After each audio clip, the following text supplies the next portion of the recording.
Hello friends, तो आज हम नया लेक्चर लेके आ रहे हैं। इस लेक्चर पे हम लोग करेंगे पी ब्लॉक का सेकंड लेक्चर। ठीक है, हम लोग पी ब्लॉक का इंट्रोडक्शन लेक्चर समझ गए थे। पी ब्लॉक एलिमेंट किसको बोलते हैं? पी ब्लॉक एलिमेंट उसको बोलते हैं जिसका लास्ट सबसेल में इलेक्ट्रॉन फिल होता है। उसको हम लोग, जो इलेक्ट्रॉन लास्ट सबसेल में जाएगा, लास्ट पी ब्लॉक में जाएगा, उसको हम लोग बोलते हैं पी ब्लॉक एलिमेंट। ठीक है, और उसी तरह हम बताए थे एस का भी याद करने का तरीका एकदम सेम है कि लास्ट इलेक्ट्रॉन अगर एस सब सेल में जाएगा तो उसको बोलेंगे एस ब्लॉक एलिमेंट। और पी ब्लॉक का क्या बताएं कि लास्ट इलेक्ट्रॉन अगर पी ब्लॉक में जाता है तो उसको हम लोग बोलेंगे पी ब्लॉक एलिमेंट। ठीक है, और फ्रेंड्स मैं बताया था पी ब्लॉक होता है 15 से लेकर 18 तक का ग्रुप को एलिमेंट को हम लोग बोलते हैं, ग्रुप एलिमेंट को बोलते हैं हम लोग पी ब्लॉक एलिमेंट। ठीक है, लेकिन फ्रेंड्स मैं ये क्लास 12th के लिए सिर्फ बता रहा हूँ फ्रेंड्स। ठीक है, तो अगर हमको पूरा पी ब्लॉक एलिमेंट जानना है तो 13 से लेकर 18 तक होता है मेरे पास पी ब्लॉक एलिमेंट, 13 से लेकर 18 तक। ठीक है, क्योंकि एक मेरे फ्रेंड ने मुझे बोला कि पी ब्लॉक एलिमेंट 15 से लेकर 18 तक नहीं होता है, पी ब्लॉक एलिमेंट 13 से लेकर 18 तक होता है। सही है, मैं क्लास 12th का बता रहा था इसलिए मैं 15 से लेकर 18 तक बताया हूँ। ठीक है फ्रेंड्स, क्योंकि क्लास 11th में 13 और 14 पढ़ लेना होता है हम लोग को। ठीक है, 13 और 14 हम लोग को पढ़ लेना होता है। तो लेकिन मैं 13 और 14 नहीं बताया क्योंकि क्लास 12 का ही लेक्चर है इसलिए। ठीक है फ्रेंड्स, तो जो क्लास 12 का स्टूडेंट होगा उनको समझ में आना चाहिए। ठीक है, कि पी ब्लॉक एलिमेंट में 15 से लेकर 18 तक मैं क्यों बता रहा हूँ, 13 14 क्यों नहीं बताया, क्योंकि क्लास 11 में वो पढ़ चुके होंगे ऑलरेडी इसलिए। ठीक है, तो चलिए फ्रेंड्स ये हो गया। उसके बाद फिर मैं 15 16 17 18, ठीक है, ना पी ऐसे सबके बीच ओल्ड स्टाइल से टी पो, फिर हो जाएगा फिर कल बाहर आई आंटी, फिर कल बाहर आई आंटी, फिर helium neon argon krypton xenon radon. ठीक है, इसको याद, ये तो बता दिए। फिर कल नापी ऐसे सबके बीच ओल्ड स्टाइल सिटी पर, फिर कल बाहर आई आंटी, हीना नीना और करीना जेरोक्स रणवीर, ये याद करने का तरीका सब बता दिए थे हम। ठीक है फ्रेंड्स, तो आज का लेक्चर मेरा इसके ऊपर बेस्ड है, पीरियोडिक प्रॉपर्टीज के ऊपर में। पीरियोडिक प्रॉपर्टीज में सबसे पहले हम लोग आएंगे एटॉमिक साइज। एटॉमिक साइज अच्छे से लिख देते हैं, एटॉमिक साइज। तो फ्रेंड्स सबसे पहले आप देखते हैं एटॉमिक साइज कैसे वेरी करता है मेरे पास पीरियोडिक टेबल में। तो फ्रेंड्स इन पीरियड और इन ग्रुप, ठीक है, बहुत सारे ऐसे बच्चे जिसको कंफ्यूजन होता होगा, तो पीरियड लेफ्ट टू राइट जाते हैं उसको बोलते हैं हम लोग अ ग्रुप। जैसे जनरल हमेशा हम लोग सुनते हैं डाउन द ग्रुप, क्या होगा डाउन मतलब नीचे, तो मतलब यही ग्रुप होगा मेरे पास, इधर तो डाउन होगा नहीं। ठीक है, तो याद करने का तरीका, अगर एक कंफ्यूजन हो रहा है तो एक याद करनी, जैसे डाउन द ग्रुप, तो जो नीचे जा रहे हैं उसको ग्रुप बोलेंगे, तो अगला क्या हो जाएगा पीरियड। ठीक है, तो चलिए इसका साइज क्या होगा फ्रेंड्स, इसका साइज मेरे पास घटेगा। ठीक है, और इसका साइज मेरे पास बढ़ेगा। अब हमसे पूछेगा कि ये क्या हो गया, घटेगा बढ़ेगा, कैसे याद करें इसको रट ले, नहीं। इसका है कि इफेक्टिव न्यूक्लियर चार्ज इसका बढ़ जाता है।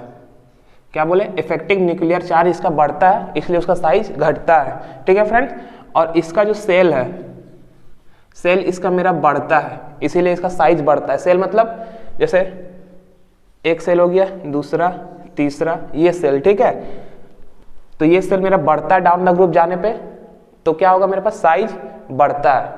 ठीक है, तो ये याद हो जाएगा फ्रेंड्स। और ये भी मैं पीरियोडिक टेबल में भी बताया था, ये चीज सेम चीज मैं बताया था पीरियोडिक टेबल में। इसीलिए बोला जाता है कि जो पहले जो चैप्टर बताया गया उसको अच्छे से पढ़िए तो रिलेशन कुछ समझ में आएगा आगे का चैप्टर का भी। ठीक है, तो साइज मेरा यहाँ पे घट क्यों रहा है, इफेक्टिव न्यूक्लियर चार्ज बढ़ रहा है इसलिए साइज घट रहा है। ठीक है, तो यहाँ साइज कैसे बढ़ रहा है, क्योंकि सेल मेरे पास बढ़ रहा है। ठीक है, सेल यहाँ पे इंक्रीज हो रहा है इसलिए डाउन द ग्रुप में। अब दूसरा प्रॉपर्टीज देखिए इसी में फ्रेंड्स। सेकेंड क्या है मेरे पास, सेकेंड है मेरे पास एनर्जी एंथैल्पी, इलेक्ट्रॉन नेगेटिविटी और इलेक्ट्रॉन गेन एंथैल्पी। फ्रेंड्स ये मैं तीनों एक ही साथ बता रहा हूँ क्योंकि तीनों एक ही साथ रिलेट है। अब एक एक करके मैं नहीं बताऊँ क्योंकि फ्रेंड्स एक एक करके बताऊँ तो याद करने में थोड़ा सा मुश्किल होगा, लेकिन तीनों को एक ही साथ रिलेट कर लीजिए तो याद करने में आसानी होगा। क्या होगा, ionisation enthalpy, electronegativity, electron gain enthalpy is inversely proportional to the size. Inversely proportional और डायरेक्टली प्रोपोर्शनल मैं हमेशा बताता हूँ।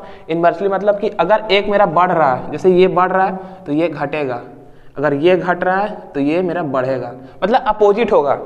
एक बढ़ा तो एक घटा, एक घटा तो एक बढ़ा, ठीक है, उसको इन्वर्सली बोलते हैं। और डायरेक्टली का मतलब क्या होता है फ्रेंड्स, डायरेक्टली का मतलब ये होता है कि अगर ये बढ़ा तो वो भी बढ़ेगा, ये घटा तो वो भी घटेगा, ठीक है।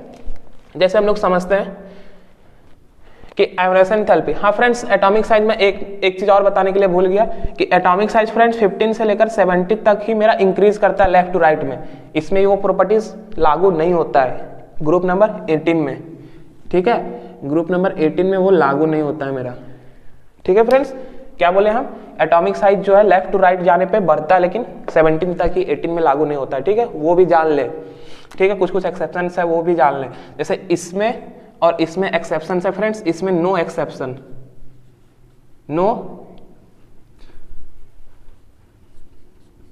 नो एक्सेप्शन, और ये सब दोनों में एक्सेप्शन है, ठीक है, ये दोनों में एक्सेप्शन है फ्रेंड्स। अब क्या एक्सेप्शन है, जब क्वेश्चन कराएंगे तो फिर बताएंगे हम, ठीक है। सिर्फ एक्सेप्शन एक ही है कि फ्लोरीन आगे हो जाता है, क्लोरीन बाद में हो जाता है, ठीक है, यही एक्सेप्शन है। अब क्यों है क्या नहीं, वो मैं बाद में बताऊंगा, ठीक है। तो याद रखिएगा सिर्फ क्या कि आयोनाइजेशन एंथैल्पी में कोई एक्सेप्शन नहीं होता है, इलेक्ट्रोनेगेटिविटी और इलेक्ट्रॉन गेन एंथैल्पी में एक्सेप्शन होता है। अब चलिए फ्रेंड्स इसको एक बार देख लेते हैं, क्या आयोनाइजेशन एंथैल्पी और साइज, क्या हम बोले ionization enthalpy is inversely proportional to the size, electronegativity is inversely proportional to the size, और electron gain enthalpy is inversely proportional to the size. इसका मतलब कि अगर आयोनाइजेशन एंथैल्पी जिसका ज्यादा होगा फ्रेंड्स उसका साइज क्या होगा, कम होगा, जिसका आयोनाइजेशन एंथैल्पी अगर कम होगा उसका साइज क्या होगा फ्रेंड्स, ज्यादा होगा, ठीक है। फिर से बोल रहे हैं, क्या बोल रहे हैं, ध्यान से सुने कि आयोनाइजेशन एंथैल्पी अगर जिसका ज्यादा होगा उसका साइज कम होगा। इसका मतलब फ्रेंड्स आयोनाइजेशन एंथैल्पी उसको बोलते हैं जो मिनिमम अमाउंट ऑफ एनर्जी देते हैं कोई भी एटम को तोड़ने में। तो तोड़ने में अगर एनर्जी देंगे तो क्या होगा फ्रेंड्स, देखिए इधर देखते हैं, एक ये है एक ये है, तो तोड़ने में ज्यादा एनर्जी किसका लगेगा फ्रेंड्स, छोटा वाला का, ठीक है, स्मॉल लिख देते हैं, और बिग मतलब बड़ा वाला का तोड़ने में एनर्जी कम लगेगा, ठीक है। क्योंकि फ्रेंड्स कोई भी चीज को हम लोग अगर तोड़ते हैं इन जनरल लाइफ से रिलेट करते हैं, ठीक है, क्योंकि एक्सपेरिमेंट तो मैं यहाँ करके नहीं दिखा सकता कि हाँ देखिए ऐसे हो रहा है, इन जनरल लाइफ से मैं रिलेट कर रहा हूँ कि देखिए फ्रेंड्स एक आप लोग पेंसिल लीजिए, उसको बीच से तोड़ दीजिए, फिर उसको तोड़िए, जब छोटा हो जाएगा फ्रेंड्स तब तोड़ने का प्रयास कीजिए, देखिए नहीं टूटने में बहुत मुश्किल लगता है। तो वही फ्रेंड्स कि आयोनाइजेशन एंथैल्पी अगर ज्यादा होगा, किसका ज्यादा होगा, साइज छोटा होगा उसका, उसी प्रकार इलेक्ट्रोनेगेटिविटी ज्यादा होगा जिसका साइज छोटा होगा, इलेक्ट्रॉन गेन एंथैल्पी ज्यादा होगा जिसका साइज छोटा होगा। उसी तरह उल्टा देखिए आयोनाइजेशन एंथैल्पी कम होगा जिसका साइज बड़ा होगा, इलेक्ट्रोनेगेटिविटी कम होगा जिसका साइज बड़ा होगा, इलेक्ट्रॉन गेन एंथैल्पी कम होगा जिसका साइज बड़ा होगा, ठीक है। ये दोनों नोट कीजिए फ्रेंड्स। इधर मैं बताता हूं सेकेंड ना, ये third, general electronic configuration. General electronic configuration P block element का क्या है फ्रेंड्स, NS2 NP3 से लेकर 6 तक। फ्रेंड्स ये इंपॉर्टेंट है, ठीक है, इंपॉर्टेंट तो वो सब दोनों भी है, लेकिन ये इंपॉर्टेंट इसलिए बोल रहे हैं फ्रेंड्स क्योंकि वो कंसेप्ट के बेसिस पे क्वेश्चन पूछ सकता है, ठीक है, कि इसको अरेंज कीजिए इस तरह से, लेकिन ये डायरेक्ट हमसे पूछ सकता है कि what is the general electronic configuration of P block element, तो हमको ये डायरेक्ट याद रखना पड़ेगा, ठीक है। वो तो हमको कंसेप्ट के अनुसार से क्वेश्चन सॉल्व करके दिखाना है ना, लेकिन ये हमको आ सकता है डायरेक्ट, यही चीज पूछ सकता है, ठीक है। अब ये क्या है फ्रेंड्स, जैसे इसको आप लोग नोट कर लिए, छोड़िए आप लोग नोट नहीं किए तो मिटाते नहीं, यहीं पे मैं एडजस्ट कर रहा हूँ, आप लोग देखो इसको। ग्रुप नंबर 15 का वैलेंस इलेक्ट्रॉन कितना होता है फ्रेंड्स, 5। उसी प्रकार ग्रुप नंबर 16 का वैलेंस इलेक्ट्रॉन 6, इसका वैलेंस इलेक्ट्रॉन 7, इसका वैलेंस इलेक्ट्रॉन 8, ठीक है। ग्रुप नंबर 18 का वैलेंस इलेक्ट्रॉन बोल रहे हैं, हीलियम का नहीं, ठीक है। ग्रुप नंबर 15 का 5, ग्रुप नंबर 16 का 6, ग्रुप नंबर 17 का 7, ग्रुप नंबर 18 का 8। अब देखिए फ्रेंड्स इसको लिखने का तरीका, जैसे 5 NS2 NP3, ये हो गया मेरे पास ग्रुप नंबर 15 का। उसी तरह ग्रुप नंबर 16 का NS2 NP4, ग्रुप नंबर 17 का NS2 NP5, फिर ग्रुप नंबर 18 का फ्रेंड्स, ग्रुप नंबर 18 में हीलियम का मेरा होगा क्या, NH2, ठीक है। बाकी का ये मैं लिखा हूं वैलेंस इलेक्ट्रॉन, किसका, ग्रुप नंबर 18 का। देखिए हीलियम का सिर्फ होगा NH2, बाकी सारा का जैसे नियॉन, आर्गन, क्रिप्टन, जेनॉन और रेडॉन सबका हो जाएगा NH2 NP6। ये मेरे जनरल इलेक्ट्रॉनिक कॉन्फ़िगरेशन के बेसिस पे मैं लिख के इसको बताया हूँ, ठीक है फ्रेंड्स। देखिए ठीक है, तो फ्रेंड्स आज का लेक्चर बस इतना ही।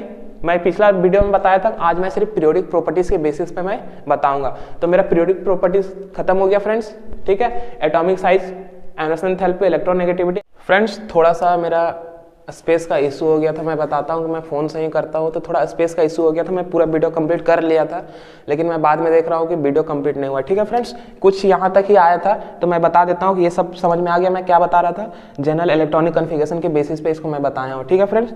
तो बस आज का लेक्चर बस इतना ही फ्रेंड्स। मैं बताया था पिछला लेक्चर में कि मैं पीरियोडिक प्रॉपर्टीज से रिलेटेड मैं नेक्स्ट लेक्चर पे लेकर आऊँगा, तो पीरियोडिक प्रॉपर्टीज से रिलेटेड मैं सारी चीज़ बता दिया फ्रेंड्स। अब नेक्स्ट लेक्चर पे फ्रेंड्स मैं इससे रिलेटेड क्वेश्चंस लेके आऊँगा, ठीक है। मैं नेक्स्ट टॉपिक नहीं बढ़ाऊंगा, क्योंकि फ्रेंड्स जो कराया उससे रिलेटेड कुछ क्वेश्चन कराऊंगा तो और अच्छे से समझ में आएगा, ठीक है फ्रेंड्स।